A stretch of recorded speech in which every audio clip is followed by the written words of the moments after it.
하지 말아야 했던 것을 했을 때 우리는 후회를 하고 했어야 했지만 하지 못했을 때 미련을 갖습니다. 그리고 이 둘이 과거형인 반면 혹시나 하는 감정은 현재 진행형에서 출발하여 혹시 있을지 모를 기대에 기대어 품게 되는 미래형 감정입니다. 이 세 가지 감정이 중요한 이유는 성공을 이루는데 막대한 영향을 미치고 그 중에서도 혹시나는 돈과 매우 밀접하게 관련되어져 있기에 우리가 반드시 신경 써야만 하는 것이고, 더욱이는 혹시나를 통제할 수 있게 되면 후회는 물론이고 미련까지도 충분히 제어가 가능하여 하지 않아도 되는 시행착오를 지나 성공의 영점까지도 충분히 얻을 수 있어 꿈과 목표에 보다 안전하고 빠르게 도착할 수 있는 기회가 된다는 점인데, 바로 이 점 때문에 또 다른 성공을 위해 오늘 시작하는 지금 우리가 반드시 주목해야만 하는 목표 달성을 위한 성공 실전 훈련법 17번째 훈련법인 것입니다. 특히나 혹시나가 가장 크게 작용하는 것은 우리가 성공을 향해 가며 절대 떼어놓을 수 없는 인간관계이고, 그 인간관계 안에 많은 리스크 역시도 함께 담겨져 있기에 삼성 이건희 회장조차도 가장 큰 이익이 사람에게서 나오지만 가장 큰 위험 역시도 사람에게서 나온다라고 이야기했던 것입니다. 더욱이는 성공을 향해 가며 도움을 얻고자 당시 읽었던 대부분의 성공 개발서에서조차도 성공 기회가 거의 대부분 인간관계에서 비롯되고, 카네기 공과대학에서 실시한 설문조사에서조차도 만 명의 85%가 인간관계를 통해 성공이 이루어진다라고 답할 정도였지만, 지난 수십 년간의 경제적 자유의 여정을 통해 제가 깨닫고 실천해왔던 성공하기 위해 만들어야만 하는 인간관계를 구축하는 과정과 그 방법론에 있어서는 매우 다른 점을 발견할 수 있었습니다.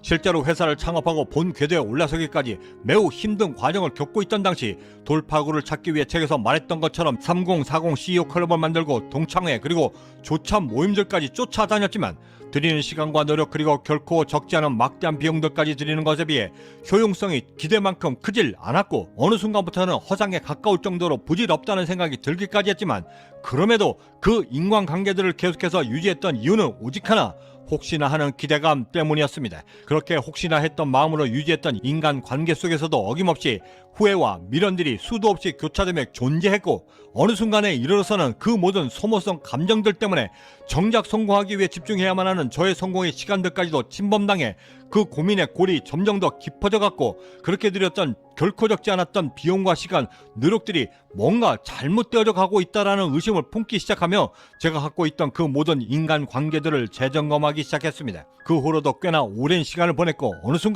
순간적으로 깨닫게 된 인간관계를 위한 성공의 대원칙 하나는 그 인간관계가 나를 쫓아 나에게로 흡수될 수 있도록 만들어야 비로소 나에게 유익한 인간관계를 만들 수 있다라는 점이었는데, 그렇게 만들 수 있는 최고의 방법은 바로 나를 성장시켜 먼저 성공에 이르러야 한다는 것이었습니다. 그 깨달음을 얻은 직후부터 저는 그 즉시 저의 모든 인간관계를 끊어내고 제 주위 모두를 제 일과 관련된 사람들, 즉 직원들과 거래처 사장, 저의 성공과 매우 밀접하게 관련된 사람들로만 채워나갔고, 저의 모든 시간과 노력들을 오직 제가 성공하는 데에만 몰입하기 시작했습니다.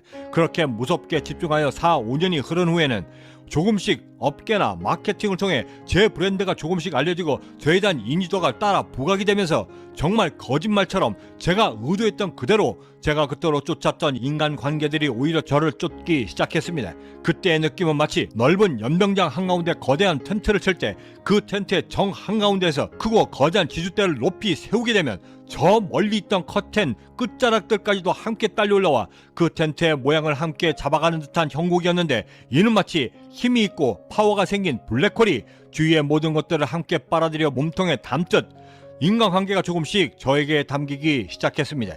물론 그렇게 저를 쫓아왔던 모든 인간관계가 다 유익한 인간관계가 되는 것은 아니었고, 사촌의 팔촌의 생전 그 존재조차 몰랐던 외삼촌이 연락을 해와 보험 내지 돈 얘기를 했지만, 중요한 것은 예전에 비해 비용과 시간, 노력 없이도 내가 직접 쫓아다녔던 인간관계들보다 훨씬 더 효율적이고 깊이 있는 관계를 맺을 수 있는 기회가 훨씬 더 많아졌다는 사실이었습니다.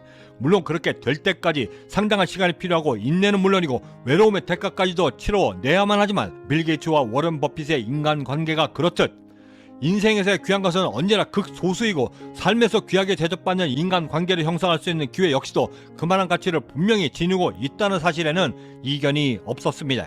그리고 그렇게 제 스스로가 증명해내었던 인간관계 형성 방법은 제가 캐나다에서 꿈을 펼치려 결심했을 때 아무런 연고도 없이 캐나다에서 사업을 하고 성공하면 분명 그곳에서도 지금에서처럼 귀한 인간관계를 얻을 수 있다라는 믿음을 줬고 빠른 결심이 가능할 수 있도록 만들어 주면 물론 혹시나 하는 쓸데없는 기대감으로 시간을 허비하게 만드는 과정 역시도 완전히 없애 주었습니다. 그렇게 형성된 혹시나를 철저하게 통제할 수 있었던 능력은 인간관계를 넘어 사업의 주요 결정을 내리거나 삶을 살아가면서도 내려야만 하는 중대한 의사결정을 내릴 때 혹은 경력 직원을 뽑거나 거래처를 선정하고 회사의 미래를 계획하는 경영기획을 수립할 때도 막대한 영향을 미쳤고 급기야는 제 모든 의사결정에서 감정이라고 하는 비효율성을 완전히 배제할 수 있게 되면서는 지극히 냉정한 마음으로 결정 그 자체에만 집중이 가능하여 급기야는 후회나 미련 없이 성공에 정조준하여 제 사업체를 안정궤대에 안착시켜 보다 빠른 성장을 견인할 수 있는 힘을 얻었고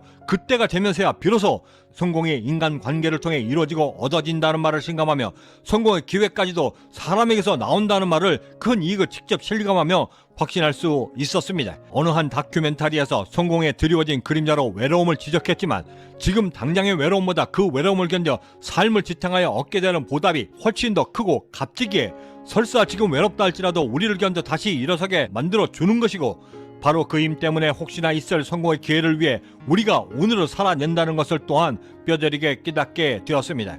내일 이 시간에는 성공 원칙 두 번째, 성공에 가장 필요한 의심을 효율적으로 사용할 수 있는 방법에 대해 함께 말씀 나누도록 하겠습니다. 칸트는 이렇게 이야기했습니다. 성공의 원칙 첫 번째는 어떤 일을 하는 것이고 그 두 번째는 어떤 사람을 사랑하는 것이고 마지막 세 번째는 어떤 일에 대해 희망을 품는 것이다. 구독과 좋아요 알림 설정은 내가 사랑하는 일에 대해 강력히 연민하며 그 연민의 마음으로 오늘을 채워갈 수 있는 성공 영감과 그렇게 열정으로 채워진 하루를 통해 행복감을 느끼고 나만의 성공 원칙까지도 만들 수 있는 동기부여를 함께 얻게 되는 기회가 될 것이라 감히 자신합니다. 마지막으로 33살 한 젊은 스타트업 사장이 다큐멘터리에 출연해 연속되는 좌절에 어떻게 견뎌내고 있는가라고 대답했던 것과 그 대답에 문득 제가 처음 창업했을 때 저를 견뎌 지금까지 올 수 있도록 만들어준 귀한 글들을 함께 첨가하여 약간의 각색을 통해 공유해드리며 마칠까 합니다. 저는 여기서 이만 먼저 인사드려야 할 것 같습니다. 그 어디에 계시든 성공에 한 걸음 더 다가서시는 하루가 되시길 진심으로 바라고 저는 내일 아침에도 따뜻한 커피 한 잔과 성공 영감을 들고 다시 찾아뵙겠습니다. 지금까지 경제적 자유민이었습니다. 감사합니다. 아직은 성공을 향해 달려가며 웃을 수 있는 날보다 좌절의 날이 더 많아 그 연속된 좌절들을 날마다 극복하려 노력하고 있습니다. 그렇게 잠시 머리를 떨군 33살의 젊은 스타트업 사장에게 리포터가 물었습니다.